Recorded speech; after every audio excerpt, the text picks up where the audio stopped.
bantu b'Imana, icyaha ni karande kabisa, icyaha kirakurikirana. Haleluya. Twirinde kugira turinde n'abacu. Imana ishimwe. Hari ibintu dukora ukabona umenga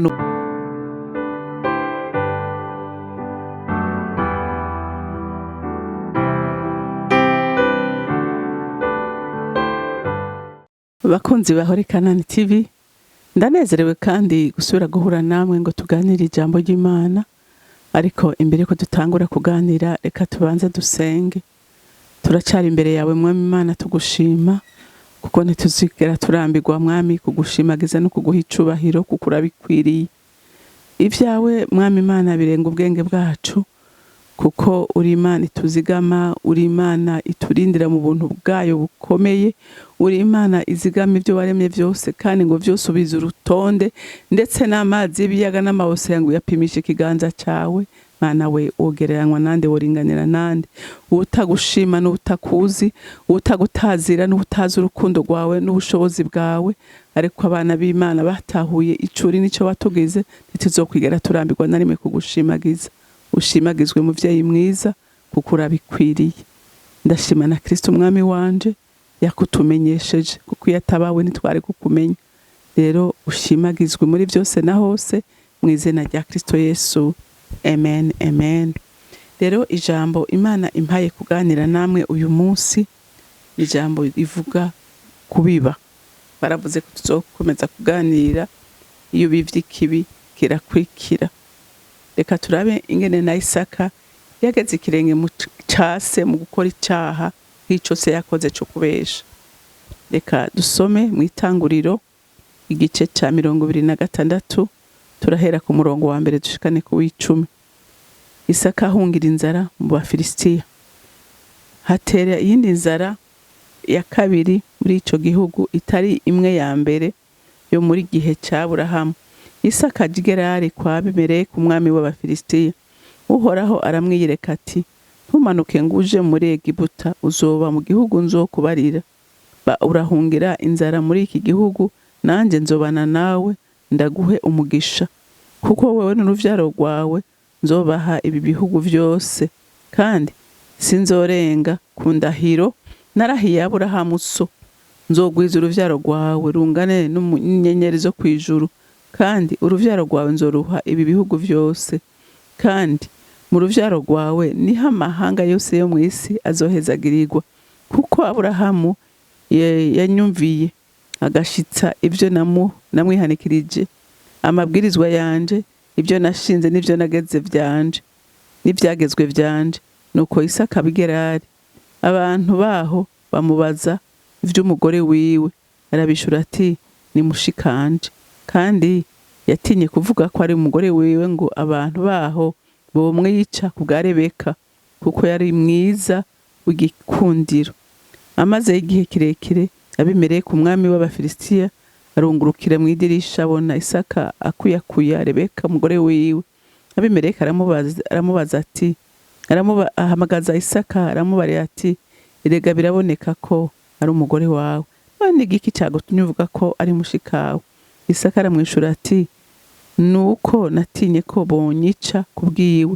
Abimeleki aramwishura ati, ivyo badukoreye ni biki? Erega umwe mu bantu banje yari kuryamana n'umugore wawe ataco yiyagiriza, ukaba uturemetse icyaha. Amen.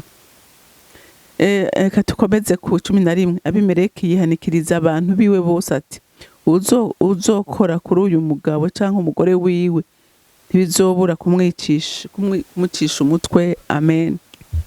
Mwumvise ya mbuto twavuga, ya mbuto mbi Aburahamu yabiba y'ukubesha. Umwana wiwe ageze ikirenge mu ciwe, ururimi yavuga niko n'umuhungu we aje avuga. Haleluya. Ya mbuto y'ubwoba Satani yatera muri Aburahamu, ayitera no muri Isaka umwana wiwe. Murumva arahunze, nawe aravuga ati, nta n'ibindi, jewe uyu mugore bazomunkira kubera n'umugore mwiza, nta kabuza bazongerera nabi. Isaka ngo bamubajije ati, mbega uyo n'umugore wawe? Ataka no kuri.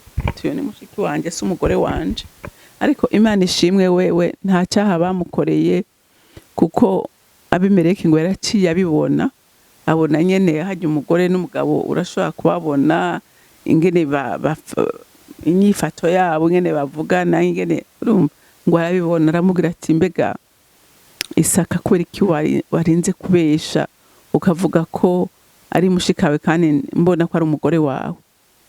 Aturumva nagize ubwoba, mwumvise yambuta Aburahamu yabiba n'umwana wiwe, urumva ko yabeshe nkawe. Bantu b'Imana, icyaha ni karande kabisa, icyaha kirakurikirana. Haleluya. Twirinde kugira turinde n'abacu. Imana ishimwe. Hari ibintu dukora ukabona umenga n'ubuhizi, ukabona umenga vyarahise, ukabona umenga ubesha umuntu uzi ngo wagize ubwenge wamucenze. Menya ngo ntiwacenze, ahubwo wabivye, kandi ibyo bivye bizomera. Imana idufashe, ibyo bivye bizomera.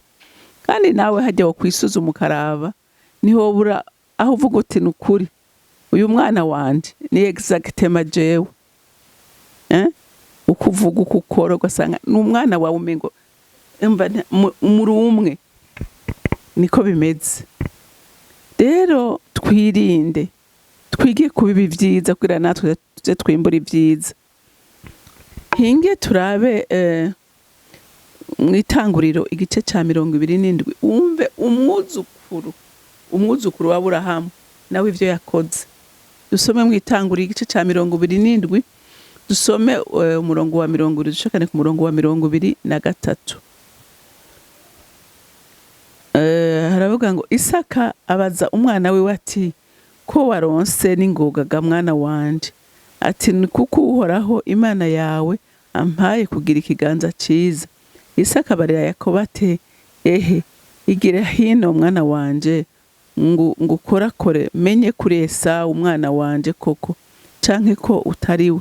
Nuko Yakobo yegera se wiwe Isaka aramukorako, aravuga ati ijwi ni rya Yakobo, ariko ibikonjo ni vya Esawu.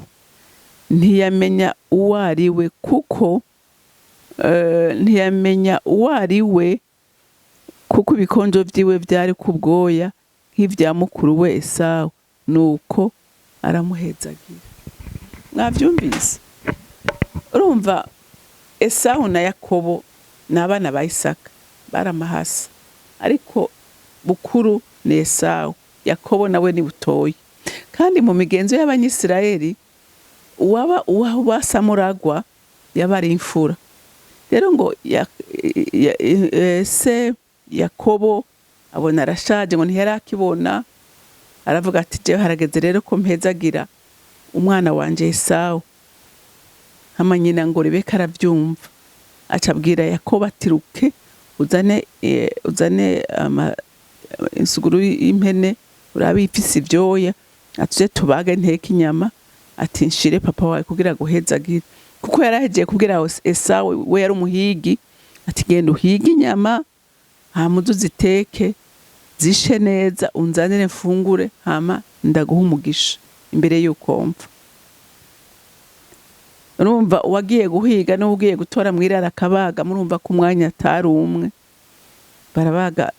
Barabaga ayo masuguru, iyo suguru y'intama impene barateka, ngo nyina acafata, kubera ngo Yakobo yari afise umubiri uri lisse atabwoya buriko, ariko Esawu we yari afise ngo ubwoya bwinshi, ngo afata urusato ashirako ku bikonjo vya ahantu hose hataja impuzu, ashirako ubwo bwoya kuri Yakobo.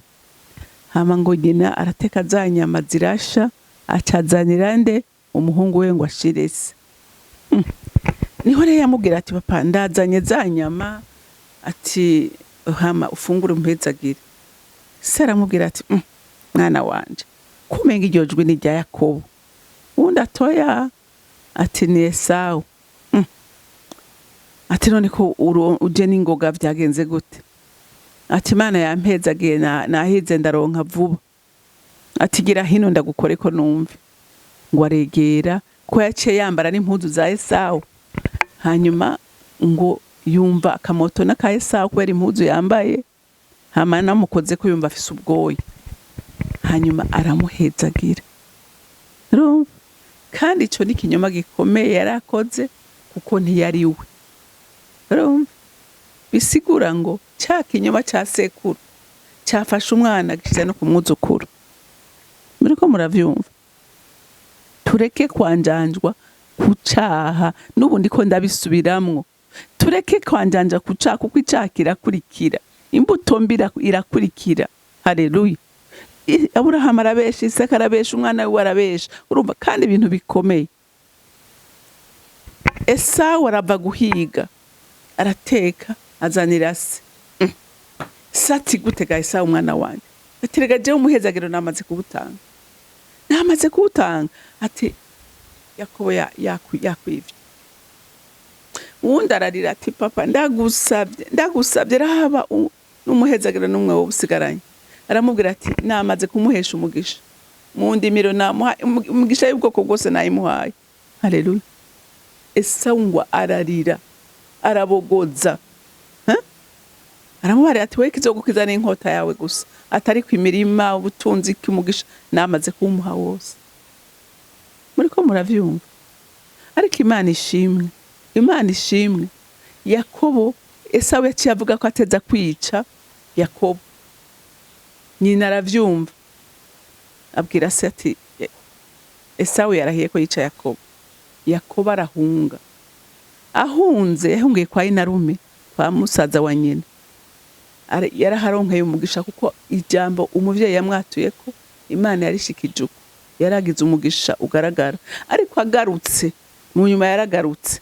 Agarutse yamenye ko ati jewe ntegerezwa kwikura k'uyu muvumo.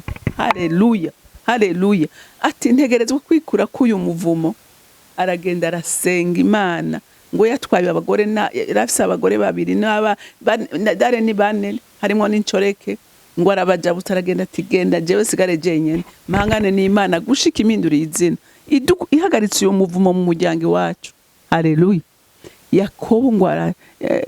Yakobo arasenga ngo anigana na marayika. Aranigana na marayika, aramubwira ati ndekura burake, ati sinkurekura gushika impinduriye izina. Ati mbega witwa nde? Ati nitwa Yakobo. Yakobo risigura ngo umusuma. Haleluya. Aravuga ati ntugisubira kwitwa Yakobo ukundi, wiswe Isirayeli. Haleluya. Haleluya. Muntu w'Imana, ukabona hari ikintu wamaze kubiba mu muryango wawe, gira umwete wo gusenga kugira ngo ukase. Haleluya. Ukureho, uhagarike, kuko birashoboka. Yakobo arahezagirwa, ahindurirwa izina. Nawe Imana izoguhindurira izina niwagira umwete wo kuyirondera, niwagira umwete wo gusenga. Ariko twige kubiba neza. Niyaba byaranashitse, Imana ni nyembabazi. Murumva ko yababariye Yakobo agahindurirwa izina. Yakoreye Yakobo neza ntirahinduka. Ntana irahari ngo ntizokwigera ihinduka n'umunsi umwe. Tukamusenge izoguhindurira. Imana yo mwijuru ibampezagirira. Shimwa muremyi w'ijuru n'isi. Wuzuye imbabazi, wuzuye urukundo, wuzuye ubuntu, wuzuye kugira neza. We ntukanywa n'ivyaha abantu bagenderamwo, uja kugana wese umugirira neza. Rero ndasenze n'ubu Mwami Imana, uwabivye nabi ntiyikiripabilize, ariko aguhungireko kuko ari we buhungiro bwacu, ni we mahoro yacu, ni we gakiza kacu, uri vyose muri vyose. Rero ndagushimiye kumvise ugusenga kwanje, ni mw'izina ryawe ryera senze nizeye kuvyumvise. Amen, amen. Mwarahezagiwe, mugira umunsi mwiza.